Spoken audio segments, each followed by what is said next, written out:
ನಮಸ್ತೆ ವೀಕ್ಷಕರೇ, ಎಲ್ಲರಿಗೂ ವರಮಹಾಲಕ್ಷ್ಮಿ ಹಬ್ಬದ ಶುಭಾಶಯಗಳು. ಇಂದು ವರಮಹಾಲಕ್ಷ್ಮಿ ದೇವಿಗೆ ಮಡ್ಲಕ್ಕಿನ ಏನೇನು ಇಡಬೇಕು ಅನ್ನೋದನ್ನ ನಾನು ತೋರಿಸ್ಕೊಡ್ತೀನಿ ನೋಡಿ.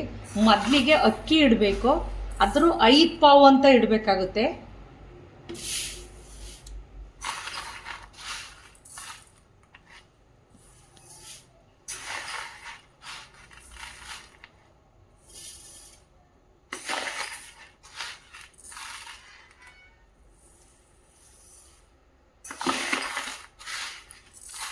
ಐದು ಪಾವು ಅಂದರೆ ಈ ಕಪ್ಪಲ್ಲಿ 5 ಗ್ಲಾಸ್ನ ಹಾಕಬೇಕಾಗುತ್ತೆ.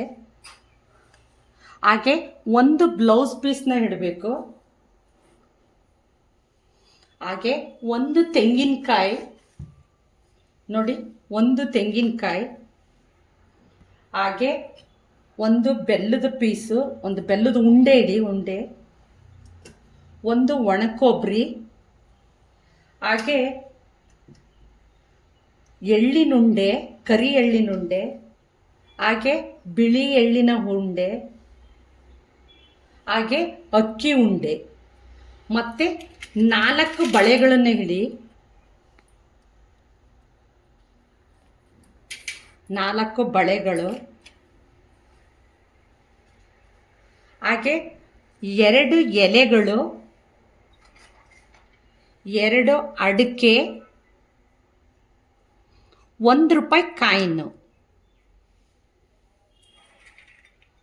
ಹಾಗೆ ಹೆಸರು ಕಾಳು ಮತ್ತು ಕಡಲೆಕಾಳು ನೆನೆ ಹಾಕಿರೋದಾಗಿರಬೇಕು, ಅದನ್ನು ಇಡಬೇಕಾಗುತ್ತೆ. ಮತ್ತು 2 ಉತ್ತುತ್ತೆ ಹಣ್ಣು.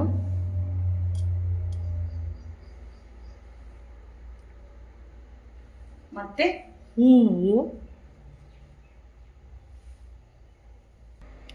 ಮತ್ತು ಅರಿಶಿಣ ಮತ್ತು ಕುಂಕುಮ.